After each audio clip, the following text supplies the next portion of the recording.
کو خبر حالات کی، ہر روز شب و روز سچائی کہی بات کی، ہر روز شب و روز۔ آداب، میں ہوں ظفر آغا اور آپ دیکھ رہے ہیں ڈی ڈی اردو کا خصوصی پروگرام شب و روز۔ ناظرین، آج ہم جس موضوع پر بات چیت کرنے جا رہے ہیں وہ ہے اردو کی مقبولیت میں مشاعروں کا کردار۔ آپ واقف ہیں کہ اردو زبان اور اردو تہذیب کا جو گہرا رشتہ اردو شاعری سے ہے وہ نظر انداز نہیں کیا جا سکتا، بلکہ یوں کہا جائے کہ اردو تہذیب اور اردو زبان کو شاعری کے بنا تصور ہی نہیں کیا جا سکتا تو غلط نہ ہوگا۔ اور اس شاعری کی نشر و اشاعت کا ذریعہ ہیں مشاعرے۔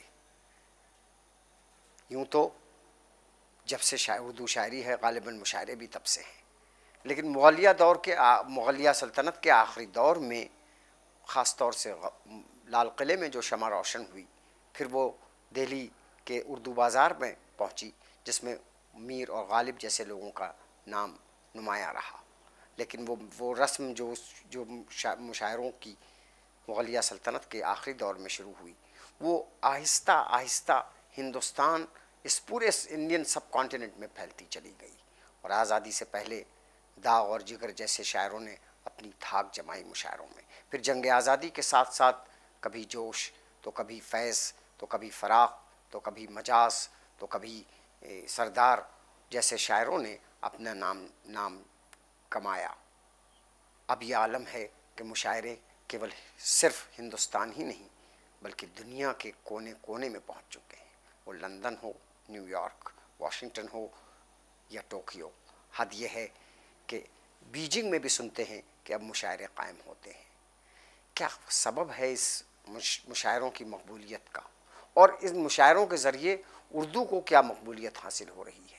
اس پورے اردو زبان کی مقبولیت میں مشاعروں کا کیا رول رہا ہے، اور اس کا ماضی، مستقبل اور حال کیسا ہے؟ اس محفل نے کس طرح ترقی حاصل کی؟ ان تمام چیزوں کے اوپر ہم گفتگو کرنے جا رہے ہیں۔ اس سے پہلے کہ ہم اپنے ایکسپرٹ سے بات چیت کریں ان تمام مسائل پر، آئیے ہم ایک نگاہ ڈالتے ہیں اپنی ایک رپورٹ مشاعروں کے ماضی کے تعلق سے۔ ہندوستان میں مشاعروں کے انعقاد کی ایک تاریخی روایت موجود ہے۔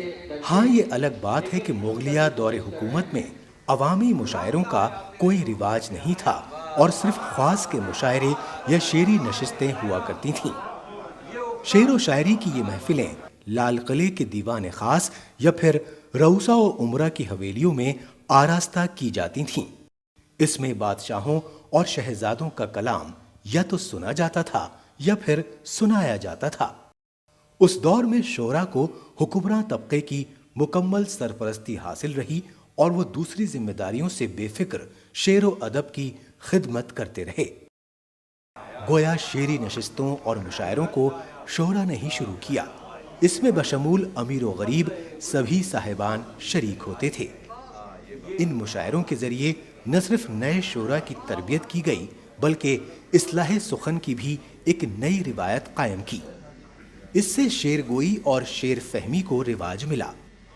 درد کو شعر میں ڈھالا، درد کو شعر میں ڈھالا، درد کو شعر میں ڈھالا ہم نے، ڈھنگ جینے کا نکالا۔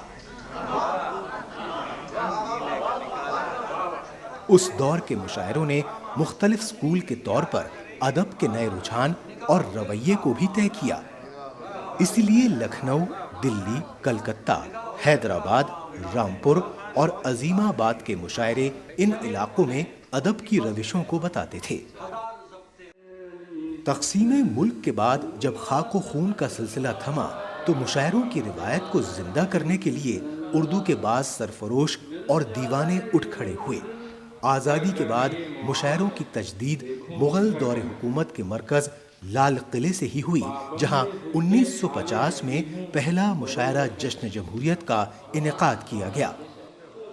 اس کے بعد ملک میں مشاعروں کا نہ تھمنے والا ایک سلسلہ چل پڑا۔